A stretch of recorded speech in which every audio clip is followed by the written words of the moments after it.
Duuti nama hundumaaf iyyuu wal qixxeedha. Isa beekaa, isa wallaalaa, bareedaa, fokkisaa, qajeelaa, ama hin jedhu nama hundumayyuu wal qixxeessadha. Mucayyoo kana gaddis boo'ichi namootas jaalala namoonni ishiidhaaf qabus du'a ishii hoolchee hin jiru. Akkuma nama kamiyyuu kinoo guyyaa har'a kana sirni awwaalcha ishii geggeeffama.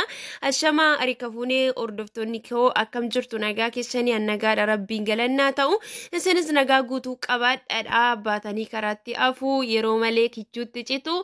Rabbi isinii fi maatii keessanii qomoo keenya hundumarraa iyyuu hambisuu haa eegu shiniin jedha. Namoonni hedduun du'a mucayyoo kanaa ilaalchisee yaadota garagaraati kan kennamu calliseetu mana jechuudha kana nani dhaggeeffachaatii jiru. Yaada namaa keessa namni kun sababa akkas ta'ee fi du'uu danda'a, namni kun of hin ajjeestu, harka namaatu keessa jira, akkas ta'innaa akkana ta'innaa kan jedhamu yaada nama hundumaa keessa dhufuutii danda'a. Haa ta'uyyuu malee yaadota gara sammuu keenyaa dhufan kan ammoo fuunee akka waan dubbii qabatamaa ta'ee tokkotti bakkee keessa facaasuun gaarummaa hin qabu. Wanti afaan keessa nama ba'u inni harrabarra ba'ee deebi'eeti abbaa namatti ta'a. Kanaaf iyyuu arrabni keenya kun rakkina cimaa deebi'ee tooyi nutti uumuutii danda'a. Ta'innaadhaan namoota argine irratti murteessuutii hin qabnu. Mucayyoon kun otoo lubbuudhaan jirtu hiriyoo ishiitti akka ishiin haasa'achaa turte, icciitii ishii rakkina akka keessa jirtu akka ishiin haasa'achaa turte jechuudha. Kan sooshaal miidiyaa kanarra deddeebi'u namni tokko gargaaramuutii kan danda'u otoo lubbuudhaan addunyaa kanarra jiru, otoo lubbuu fi foossaa wal keessa jiru yoo ta'e malee erga namni sun darbee nama sana waan yeroo namni sun jiru wajjin haasa'an ol baasanii haasa'uun gaarummaas hin qabu. Nama boqote sanas immoo waan isa fayyadu hin qabu oduudhaa fi ajandaa walii gadi bittisuu yoo ta'e malee. Kanaaf iyyuu hiriyootas taanee otoo jirru namoonni gaafa rakkina isaanii nutti himatan karaa ittiin rakkina isaanii keessaa ba'uu danda'a. Furmaata gorsaanis haa ta'u, qabeenyaanis haa ta'u, mala maluudhaanis haa ta'uuti karaa dandeenye tokkoon namoota nutti siqanii namoota keessaa nu filatanii dhimma isaanii nu mariisisan tokkoo fi furmaata kaa'uutii dandeenya malee yeroo namni sun lubbuudhaan abdii kutannaa keessa otoo jiru nutti himatee jalaa callifnee namni sun gaafa addunyaa kanarraa darbe lafa qofforree walii boonyee akkas taanee gaarummaa nama sanaa kaasuun bakka namni sun hin jirretti homaa nama sana wanta fayyadu hin jiru sin hin jira. Kanaaf iyyuu otoo jirru wal haa gargaarru. Darbees immoo namoonni abbaa manaa ishiitirratti olola hin taane kan oofaa jirtanii yoo dhugumaan inni harka keessa kan qabaatu ta'e namni kun to'annoo seeraa jala hoolee waan jiruuf qoratamuudhaaf namni nama biratti yeroo boqote ilmooniyyuu haadha biratti yeroo boqotte yookiis immoo haatiyyuu ilmoo biratti yeroo ishiin boqotte keessatti dirqama jechuudha. Wanta sana du'a nama sanaa mirkaneessuudhaaf yookaan immoo qorachuun dirqama nama hundumaati.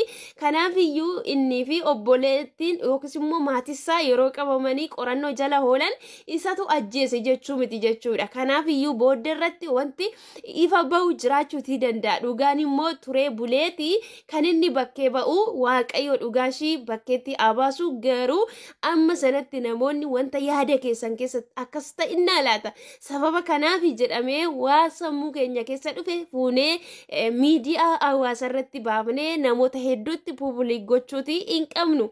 Namni hundumtiyyuu gaafa du'a mucayyoo kana dhagee yaadni baay'ee sammuu keenya keessa dhufa. Mucayyoon kun irriba koo keessallee sammuu koo bakka ija koo fuuldura kan ishiin deematii turte.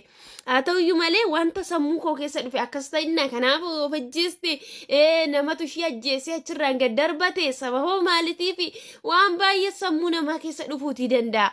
Kanaaf iyyuu wanta sammuu koo keessa dhufe ta'innaadhaan yaada murtoo hin qabne fuunee tooyi sooshaal miidiyaatti baasuu hin qabnu. Abbaan manaa ishii immoo isa ajjeesee isa harka keessaa qaba warri jettanii kallattii adda addaatiin ajandaa humtanii abbaa manaa ishii caala isinillee itti naantanii ishiinillee abbaa manaa ishii caala namni itti aanu hin jiru. Isaan lamaan caala kan walitti aanu hin jiru.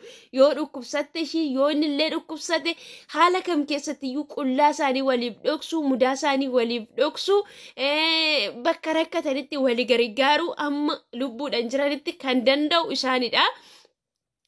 wanta icciti keessa isaanii keessa jiru immoo namni kamiyyuu jireenya isaa keessatti jireenya gaa'ilaa miti hariiroodhuma hiriyyummaa walitti dhufan keessatti iyyuu namni walitti bu'aa walitti muufataa kana jechuun immoo namni sun wal jibba jechuu miti jireenyuma gidduutti kuni kan jiru kanaaf iyyuu wantoota tokko tokko fuutanii adaraa keessanii waan hin taane hin dudubbatinaadha borutti dhugaanis ba'ee nama yellaasisuutii danda'a kanaaf dhugaarra dhaabatanii mucayyoo kanaaf akka dhugaashii ba'u yoo danda'ame sagalee ta'uu fi kanarraan kanaaf immoo uumaa ofii kadhachuu fi kanatu furmaata malee isa tokko jaalatanii isa tokko jibbuun oma faayidaa hin qabu namoonni immoo itti siiqxanii mucayyoon kun maaliif akka boqottee namatu wajjeese yookaas immoo ofiishiiti sababa itti of darbatteef qabdi warri jettanii warri maalummaa isaa jechuudha seeraan beetta yoo jiraattan immoo itti siiqxanii qaama barbaachisaa yookaas immoo qaama seerichi ilaallatutti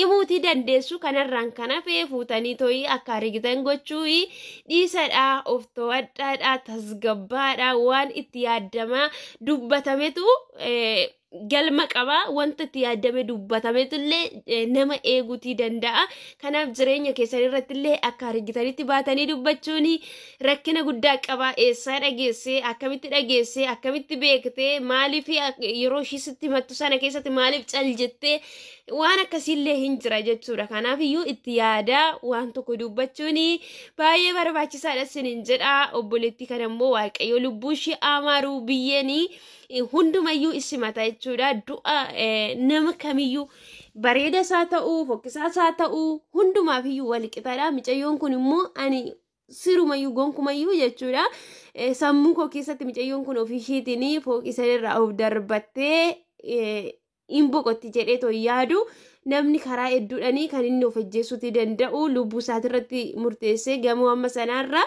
of darbata jedhee yaadu kanaaf iyyuu jechuudha waaqayyo dhugaa ishii habaasu wanta jennu hin qabnu Itoophiyaa keessattis dhugaatu ba'a jechuun ulfaataadha maaliif kanuma hargaa holludha acaaluun hin boqotee acaaluunis dhugaasaa otoo barbaadamu hanga har'a hawwaallamee too hafee shamarran hedduun illee daa'ummaa isaanii umurii waggaa 10 gaditti gudeeddaan garagaraa dirqiidhaan irra ga'e dhugaasaanii otoo hin ba'in kan inni affanamee too hafee kanaaf iyyuu kan warra kanaan duraayyuu dhugaasaanii hin baane odoo dhugaan kaleessa ba'eera ta'ee har'a akka kanatti gochi sukkaneessaa fi duuni sukkaneessaan kun itti fufuutii hin danda'u maatiif hiriyoota ishii akkasuma immoo abbaa manaa ishiitii fi rabbiin jajjabina isaaniif haa kennu ishiidhaaf immoo boqonnaa haa kennu lubbuu ishiitiif isiniin jedha obboloota koo asumaanii gadda keessa koo jiru ibsachuutiin barbaada hedduu tokko gaddee wanti godhan immoo hin jiru namni du'a walirraa fuudhuutii hin danda'u isiniin jedha amma viidiyoo biraatiin deebinee walii arginutti nagaan naa turaa isiniin jedha obboloota koo.